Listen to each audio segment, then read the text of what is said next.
President, for your kind invitation to come to Washington, D.C. I was in this building first time ever in 1982, I told you, when former President Ronald Reagan was in office.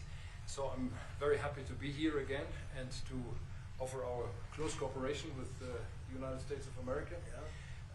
We are having so much in common, our history. We owe the Americans a lot. We will never forget about that. And so with your German provenance, I think this is a very good basis for close cooperation between America and Germany. So again, thank you. Thank you for the hospitality, and thank you for having your guest house for a night. This is a great place. Great place. Many thanks for that. I really enjoyed it. Thank you. It's a wonderful place. It's a landmark also. And Blair House is it's a nice place to stay. Yeah. Thank you very much for saying that. Would you have any questions, please? Mr. President, on your new travel ban, why now? And if the Boulder attack was part of your reasoning, why not include Egypt on that list where the suspect is from? Well, because Egypt has been a country that we deal with very closely. They have things under control. The countries that we have don't have things under control. And why now? I can say that it can't come soon enough, frankly. We want to keep bad people out of our country. The Biden administration allowed some horrendous people, and we're getting them out one by one, and we're not stopping until we get them out. We have thousands of murderers. I even hate to say this in front of the Chancellor. Of course, you have a little problem too with some of the people that were allowed into your country. It's not your fault. It's not your fault. It shouldn't have happened. I told her it shouldn't have happened what she did, but you have your own difficulty with that, and we do, and we're moving them out, and we're moving them out very strongly. But it can't come fast enough. We want to get them out. We want to get them out now. We don't want to have other bad people coming into our country. By using the word bad, I'm being nice. Okay, the Democrat says a distraction. You put out on Truth Social a post regarding your conversation with President Xi. Right. Can you talk about whether or not you feel that trade talks, trade relations are back on track after appearing to be a little bit off track last week? A little bit off track. It was only the complexity. It's pretty complex stuff. We had a very good conversation with President Xi a little while ago, just before your arrival. In fact, we just hung up, and they said, "You're here." I said, "That's pretty good." Two great leaders of the world in a very short period of time. We had a very good talk, and we've straightened out any complexity. And it's very complex stuff, and we straightened it out.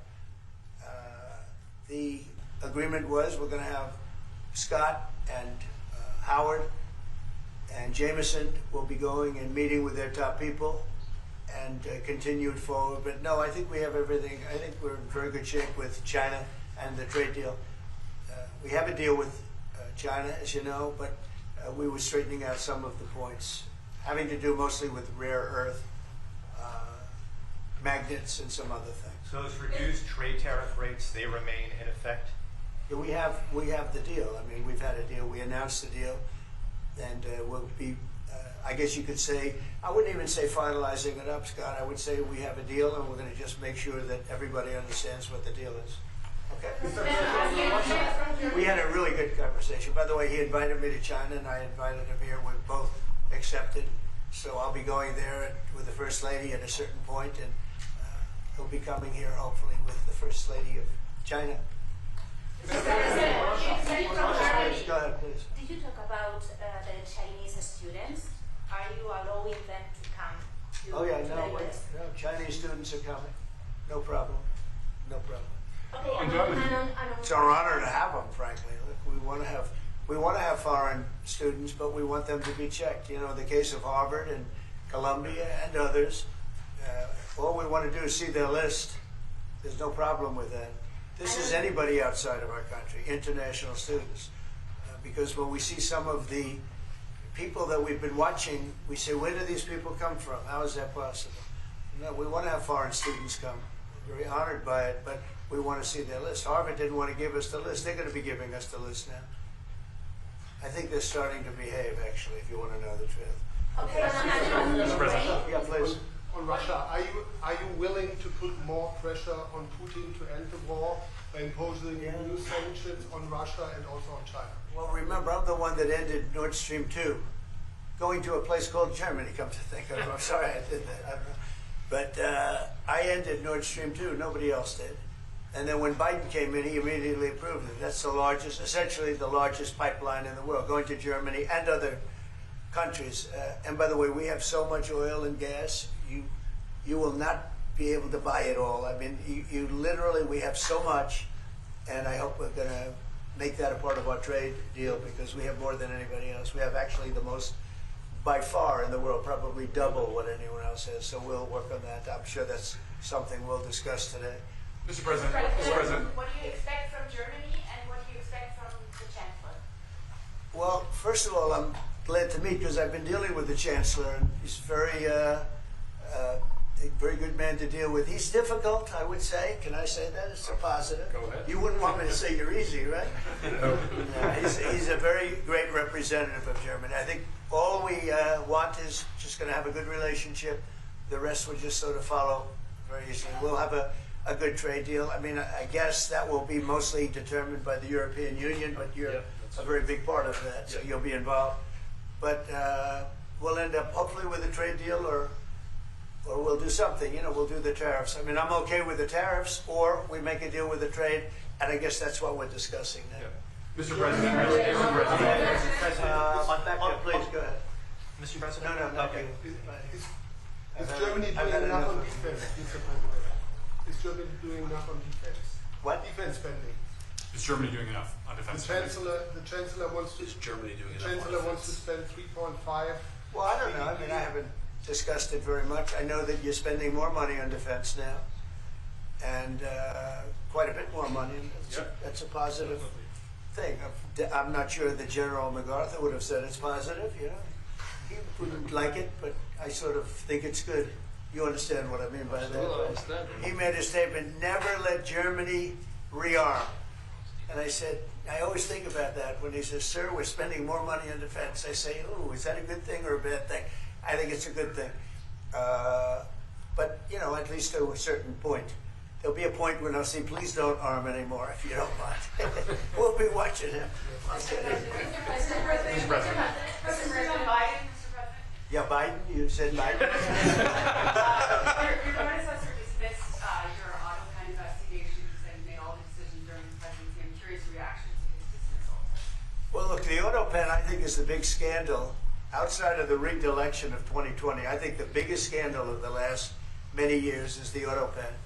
And who's using it? I happen to think I know, okay, because I'm here. And I'm not a big autopen person, fortunately. I'm glad. I'm very glad. It's an easy way out. But it's a very bad thing, very dangerous. You know, I sign important documents. Usually when they put documents in front of you, they're important. Even if you're signing ambassadorships, I consider that important. I think it's inappropriate. You have somebody that's devoting 4 years of their life or more to being an ambassador. I think you really that person deserves to get a real signature, not an autopen signature. And I can tell autopen easily. I can look at it.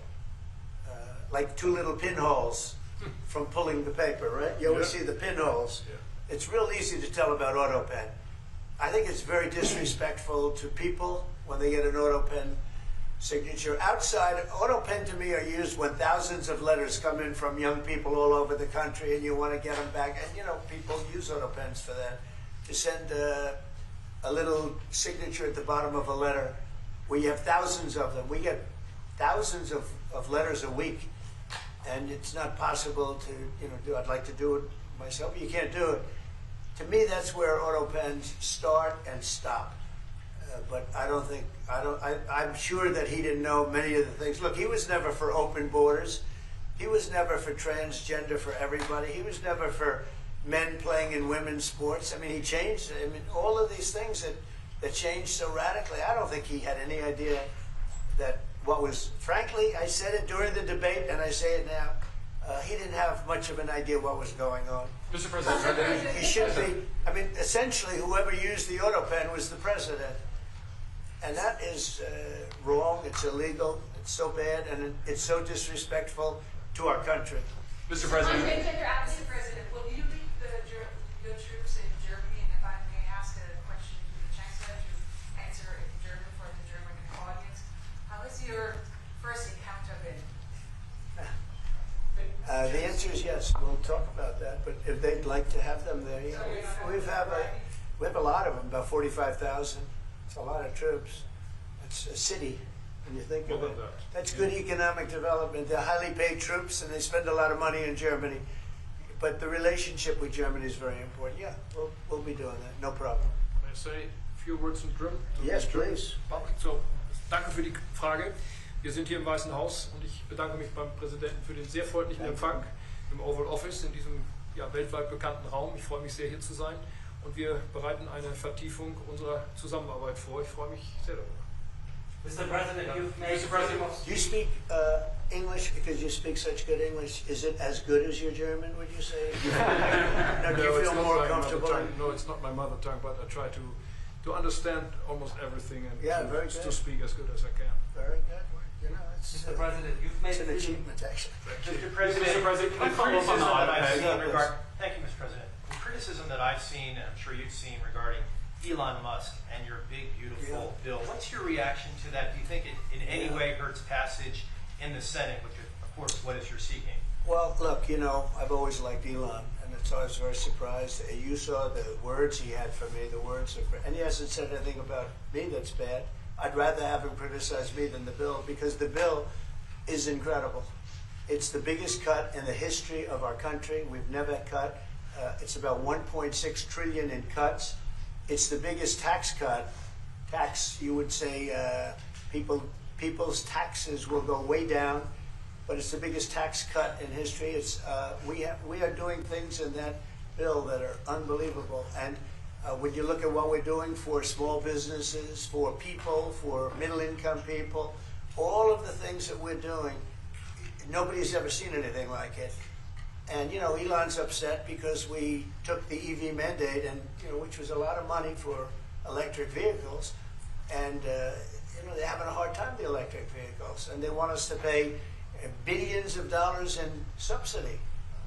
And you know, Elon knew this from the beginning. He knew it for a long time ago. That's been in there. That's been, I would say, JD, that hasn't changed. That's been right from the beginning, I think, Mr. Secretary, that hasn't changed at all, right from the beginning. But I know that it disturbed him. He wanted, and rightfully, you know, he recommended somebody from, that he, I guess, knew very well. I'm sure he respected him, but to run NASA, and I didn't think it was appropriate. And he happened to be a Democrat, like totally Democrat. And I say, you know, look, we won. We get certain privileges, and one of the privileges, we don't have to appoint a Democrat. NASA is very important. We have great people. General Kane is going to be picking somebody with our. We'll be checking him out, seeing. But he wanted that person, a certain person, and we said no. And you know, I can understand why he's upset. Remember, he was here for a long time.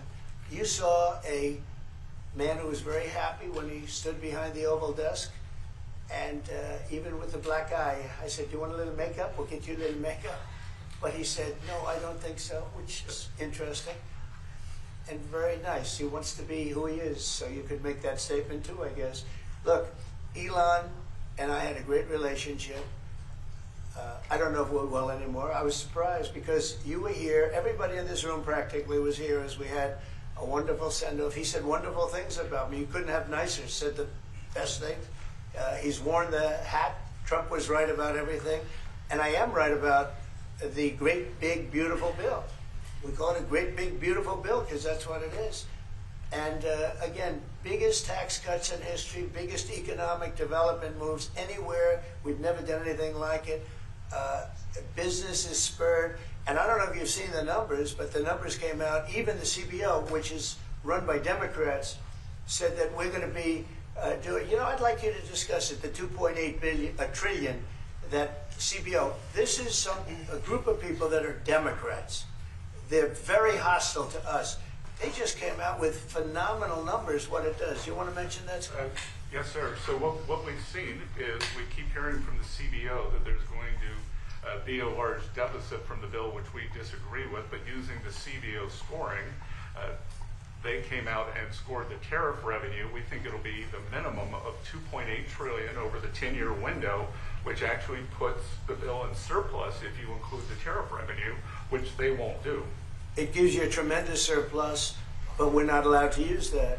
For some reason, they say scoring. Nobody knows what scoring means. Maybe a couple of people, but nobody. Somebody sits in the background, they say, well, we're not going to allow that. They're not allowing other things that we have that are tremendously profitable for our country. But if you saw the other day, CNBC, they came out with numbers, and the people on the show, very good people, I've watched them for a long time, they couldn't believe the numbers, how good they are. The numbers were incredible. And that was personal income and also very low inflation. We have very low inflation. We're down to 2% now, and maybe even lower than that. And when I took it over, it was a mess. Remember, we had the worst inflation probably in the history of our country. They say 48 years, but let's say I think it's worse than that. So we had the worst inflation in the history of our country under the Biden administration. Now we're down to a beautiful number, 2%. You'd actually like to keep it there. Better than 0 is 2%. It's going down maybe to 1, and 1% is like perfect. That's perfect. You don't want to have 0 for certain reasons that nobody is very interested to listen to. But we have almost perfect inflation. Grocery prices are down. Everything. Remember eggs? Eggs, we weren't going to buy another egg for the next 20 years. They were so expensive, right? Remember? You guys all hit me about eggs. Eggs have come down 400%. Everybody has eggs now. They're having eggs for breakfast again. But if you look at gasoline, very important. I think always the most important because it's the energy is the biggest factor. That's what happened. He screwed up our energy policy, and everything went up because energy went up. But now energy is way down, and they have states where you're at $1.98 a gallon for gasoline. So the costs have come way down, and one of the things I ran on was that. I ran on the border. We have the best border in the history of our country, 99.99%. It was last week, 3 people came in, 2 of them for medical reasons. We let them in because one of them had a heart attack. I think it was a nice thing to do, and one of them had something else. So we've never had, I had very good numbers for 4 years, but we really topped it. And I want to thank Christie and Tom Holman. They've done a fantastic job. But nobody mentions that anymore. Remember, a few months ago, the border was a total disaster. People were coming in by the hundreds of thousands of people a day, a week, a month. I mean, we had a month, 2 million people came in 1 month. The border was being overrun, and a lot of bad people, criminals, murderers, drug dealers. We had some of the worst people in the world coming in from all over the world. It's totally closed. And you know what? People are coming into our country, but they're coming in legally. So we've done a great job. Elon knew that. Elon endorsed me very strongly. He actually went up and campaigned for me. I think I would have won. Susie would say I would have won Pennsylvania easily anyway, even if the governor ran, the real governor, not the governor from Minnesota, who's, I mean, he's a sick puppy, that guy. That poor guy, I feel sorry for him. But they made a bad choice with him. But if you pick Shapiro or anybody else, I spoke to him recently about his house being set on fire, which was terrible. But if they picked him, I would have won Pennsylvania. I won it by a lot. But I'm very disappointed because Elon knew the inner workings of this bill better than almost anybody sitting here, better than you people. He knew everything about it. He had no problem with it. All of a sudden he had a problem. And he only developed the problem when he found out that we're going to have to cut the EV mandate, because that's billions and billions of dollars. And it really is unfair. We want to have cars of all types. Electric, we want to have electric, but we want to have a gasoline, combustion. We want to have different. We want to have hybrids. We want to have we want to be able to sell everything. And when that was cut, and Congress wanted to cut it, he became a little bit different. And I can understand that. But he knew every aspect of this bill. He knew it better than almost anybody. And he never had a problem until right after he left. And if you saw the statements he made about me, which I'm sure you can get very easily, it's very fresh on tape, he said the most beautiful things about me. And he hasn't said bad about me personally, but I'm sure that'll be next. But I'm very disappointed in Elon. I've helped Elon a lot. Mr. President, I just want to clarify, did he raise any of these concerns with you privately before he raised them publicly? And this is the guy you put in charge of cutting spending. Should people not take him seriously about spending now? Are you saying this is all sour grapes? No, he worked hard and he did a good job. And I'll be honest, I think he misses the place.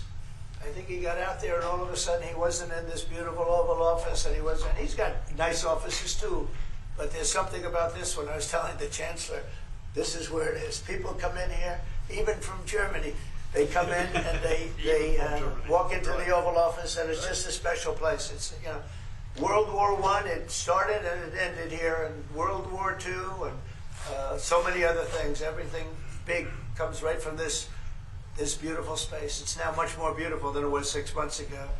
A lot of good things are happening in this room, and I'll tell you, he's not the first. People leave my administration and they love us, and then at some point they miss it so badly, and some of them embrace it and some of them actually become hostile. I don't know what it is. It's sort of Trump derangement syndrome, I guess they call it, but we have it with others too. They leave and they wake up in the morning and the glamour's gone, the whole world is different, and they become hostile. I don't know what it is. Someday you'll write a book about it, you'll let us know. Yeah. Mr. President, speaking of ending wars in this room, you were very critical of Vladimir Putin a couple of days ago. What kind of play is he playing from your perspective? What are his Well, look, he got hit. He's been doing hitting, so I understand it. But he got hit hard, and I don't think he's playing games. I think I've always said he wanted the whole thing. I thought he wanted the entire everything having to do with Ukraine. That's something that would have never happened if I were president. The election was rigged. I didn't get to be president, but I got to be president now.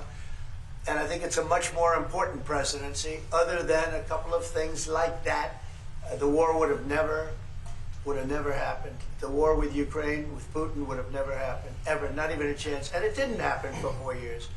And it wasn't thought of. I used to talk to him about Ukraine a lot. It was the apple of his eye, but he would have never done what he did. And I think mistakes were made by him, but I think mistakes were made by other people. The president should have never allowed that war. Biden should have never allowed that war to happen. If you had the right guy in here, that war would have never happened. Israel would have never happened with Hamas. That would have never happened. The attack on Israel would have never happened because Iran was broke. They had no money. They had no money to give to Hamas or Hezbollah or anybody else. And all of that would have never happened. Inflation wouldn't have happened. It was caused mostly by energy.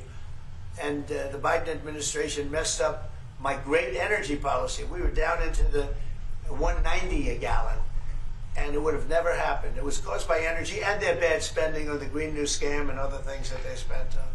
But all of those things would have never happened. But maybe most importantly, the war, Chancellor, with Russia would never have happened with Ukraine. It was something that would have, you know, I dealt with Putin a lot. There was no chance, zero. And you know, a lot of people say, how do you know? For 4 years it didn't happen. There was never a chance of it happening. And he understood the consequences. Now, it's a shame. I mean, when you see all of those people, they came out with a report today that millions of people have died, much more than people thought. And I've been saying that for a long time. The amount of death in that war is far greater than the news has been reporting, or than, frankly, that either side has been reporting. It's a very sad thing. And I can tell you, just speaking for the Chancellor, because we speak about it, he feels the same way. He wants to see it ended. Would you like to say something? Absolutely. And I'm here, Mr. President, to talk with you later on how we could contribute to that goal. And we all are looking for measures and for instruments to bring this terrible war to an end. And may I remind you that we are having June 6th tomorrow. This is D-Day anniversary, when the Americans once ended a war in Europe.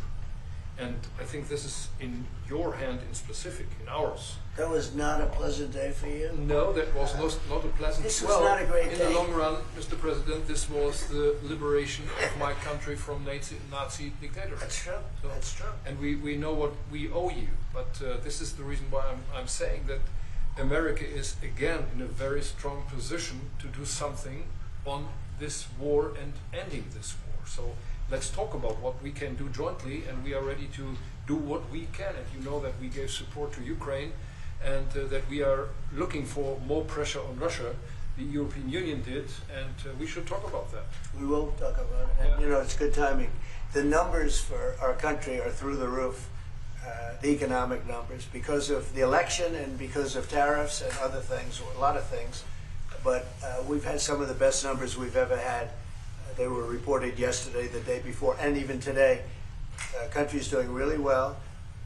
I think that one of the things you'll be most interested in is that 6 months ago, we were having a hard time getting anybody to join our military. I mean, they just couldn't do it. The numbers were record low. We couldn't get people to join the military. It wasn't me. This was before I got there, the past administration. But 6 months ago, a year ago, the numbers were record low. You couldn't get them to join. That included the police. And you couldn't get them to join. Now, we just hit the highest number in the history of our country, we think, but very close, but the highest in the history of our country, recruitment, joining the Army, Navy, Air Force, Marines, Coast Guard, police forces all over the country. What did you do for that? What was the Spirit. They love our country again. You're going to do the same thing. Spirit. Mr. President, We have great spirit is back in our country, and it's very simple. And, you know, it was only, Susie, 6 months ago, right? That you got reports, you're the one that released them, that you couldn't get anybody to join the military, and now we're stopped. Every service now is packed, and we have waiting lists of people trying to get in, as good as we've ever had in the history of our country. So that's an honor. That's a great honor. Mr. Yeah. President, Mr. President, on the war. You've asked. You've had enough.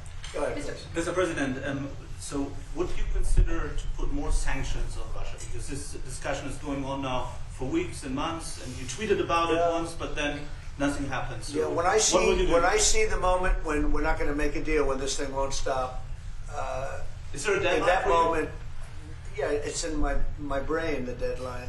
When I see the moment where it's not going to stop, and I'm sure you're going to do the same thing, will be very, very, very tough. And it could be on both countries, to be honest. You know, it takes two to tango. But we're going to be very tough. Whether it's Russia or anybody else, we're going to be very tough.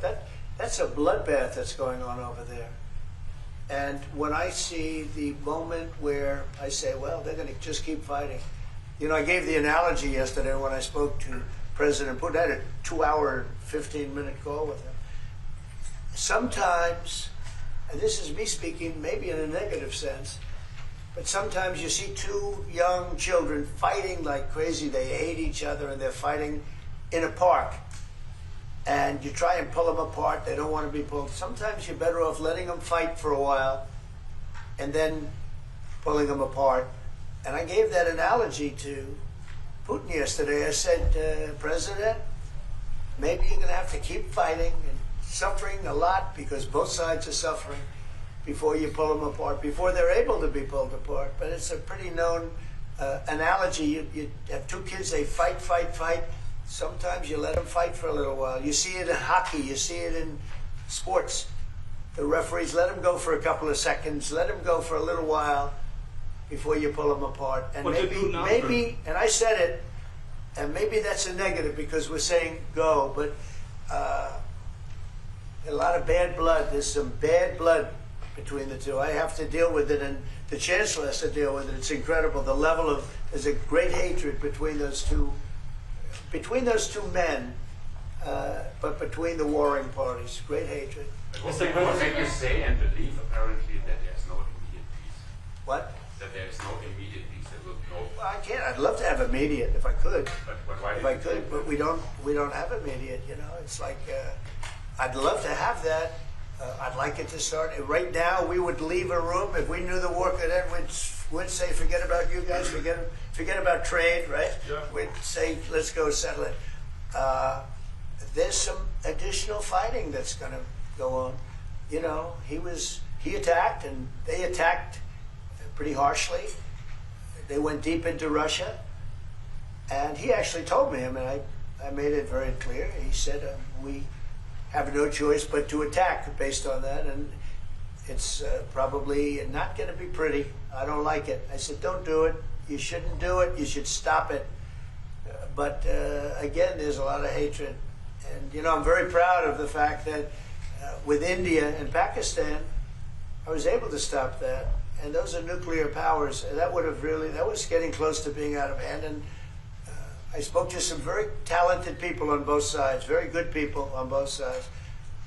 And I said, you know, we're dealing with you on trade, Pakistan and India right now. I said, we're not going to deal with you on trade if you're going to go shooting each other and whipping out nuclear weapons that maybe even affect us. Because, you know, that nuclear dust blows across oceans very quickly. It affects us. And I said, if you're going to do that, we're not going to do any trade deals. And you know what? I got that war stopped. Now, I hope we don't go back and we find out that they signed it, but I don't think they will. They were both good. They were well represented. I want to congratulate both countries because, as you know, the leader of India, who's a great guy, was here a few weeks ago. We had some great talks. We're doing a trade deal. And Pakistan, likewise, they have very strong leadership. Some people won't like when I say that, but, you know, it is what it is. And they stopped that war. Now, am I going to get credit? I'm not going to get credit for anything. They don't give me credit for anything. But nobody else could have done it. I stopped it. I was very proud of that. I wish we could do the same thing with Ukraine and Russia. And at some point it'll happen. I believe that. And if it doesn't happen, or if I see somebody's out of line, if Russia's out of line, you'll be amazed how tough. Remember this. They like to say that I'm friends with Russia. I'm not friends with anybody. I'm friends with you. I'm not friends with them. I want the right thing to happen for our country, for everybody, for humanity. But I'm the one that stopped the pipeline. It's called Nord Stream 2. Until I came along, nobody ever heard, not one person in this room ever heard of Nord Stream 2. You probably did, yes, because it went to Germany. He's the only one that heard. This was a mistake. But I stopped him. I stopped it. Yeah, and you've said that openly. Yeah. It was a mistake because, and I used to go with Angela. I'd say, well, wait a minute. We're spending all this money to defend you against Russia, and then you're giving Russia billions of dollars a month. What kind of a deal is that? You know, but you said it better than anybody else. I appreciate it. But I'm the one that stopped it. And that was the biggest economic development job, if you want to call it that, in the history, think of it, in the history of Russia. That was a massive, it's the biggest pipeline in the world. Going to go all over Europe, not only to Germany. You know, they're Germany, but then they were branching off all over to Europe. Nobody ever heard of it. Not one person of you heard of it. And I stopped it. It was dead. And then they say, I'm friends with Putin. I got along with him. He respected me, I respected him. It would have never happened. But I stopped Nord Stream 2. When Biden came in, almost the first week, he approved it. He let it be built. And then they say that I wasn't tough on Russia.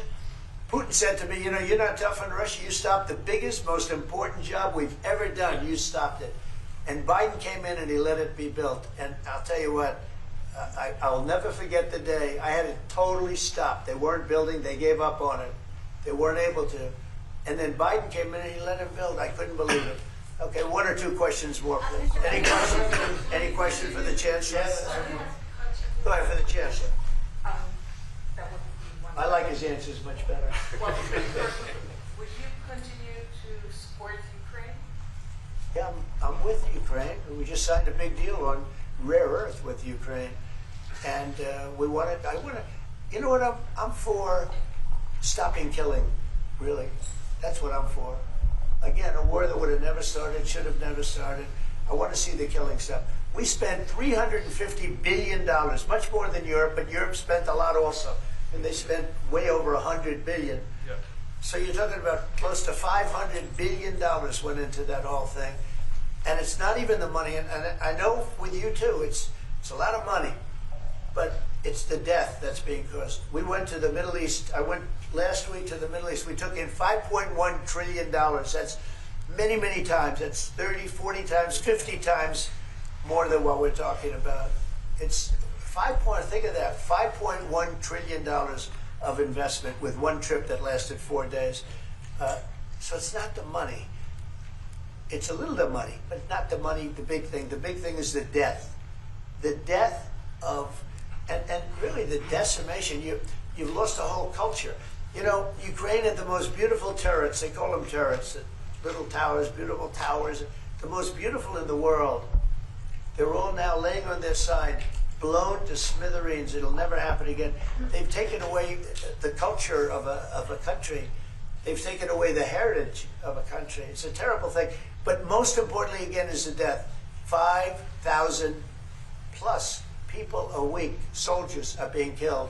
He doesn't want that, and I don't want that. One more. Yeah, please. Thank you. Mr. President, do you support the Graham bill putting high tariffs? I have not looked at it, but they'll be guided by me. That's the way it's supposed to be. They're going to be guided by me. No, I haven't looked at it. It's a bill on sanctions, etc. I'm a very quick study. At the right time, I'll do what I want to do. But it could very well be okay. I'll have to see. But they're waiting for me to decide on what to do, and I'll know maybe very soon.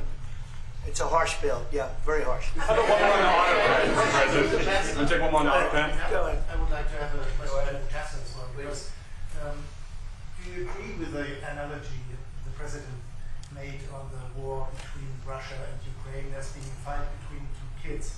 Is that how you view that as well? And what do you actually want the U.S. President to do in this? Well, I think we both agree on this war and how terrible this war is going on, and we are both looking for ways to stop it very soon. And I told the President before we came in that he is the key person in the world who can really do that now by putting pressure on Russia. And we will have this debate later on again, how we can proceed jointly between the Europeans and the Americans. And I think we are all we are having the duty to do something on that now to stop it after 3.5 years, which is really terrible. Look at the kids, the kids which were kidnapped from Ukraine to Russia. This is all terrible. And so we are talking about instruments, measures, what we can do, and my personal view is clear on that. We are on the side of Ukraine, and we are trying to get them stronger and stronger just to make Putin stop this war. And this is our approach. We get satellite pictures of the warfield, yeah, and you don't even like to look at them, right? It's terrible. So it's really bodies, arms, heads, legs all over the place. You've never seen anything like it. It's so ridiculous. And this is only by Russian weapons against Ukraine. This had never happened with Ukraine weapons against Russia. Never. Ukraine is only targeting military targets, not civilians, not private, not energy infrastructure. So this is the difference, and that's the reason why we are trying to do more on Russia, how to stop this war. Well, in this case, I'm talking about the battlefield, you know, the soldiers on soldiers. But you could also say that too with the cities. Yeah. You know, the cities are being hit also. So it's a terrible, terrible thing. Right? One, somebody said autopen. Yeah, I was just curious. Because I think it's the biggest scandal maybe in the last 100 years in this country. So when I hear that word, I think it has to be discussed, because the fake news will try and hide it, and we can't do that. Well, that's what I'm asking. Have you uncovered any evidence that anything specific was signed without President Biden's knowledge or by other people in the administration acting illegally? Well, I don't think Biden would know whether or not he signed it. I'm asking if you've uncovered any of that information. No, but I've uncovered, the human mind. I was in a debate with the human mind, and I didn't think he knew what the hell he was doing. So, it's just one of those things, one of those problems. We can't ever allow that to happen to our country. The danger our country was in, and I know some of the people that worked with him, radical left, horrible people. And I could give you the name of some of the people that use the autopen, because I'm here, and I ask questions about people that were here also. There are a lot of people that were here when that happened, and they're here right now, and they'll answer your question very accurately. But I know some of the people that use that autopen, and those are not the people that had the same ideology as Joe Biden. These were radical left lunatics that used that, and they didn't get elected. He didn't get elected either, actually. Thank you very much, everybody. Thank you, guys. Thank you, guys.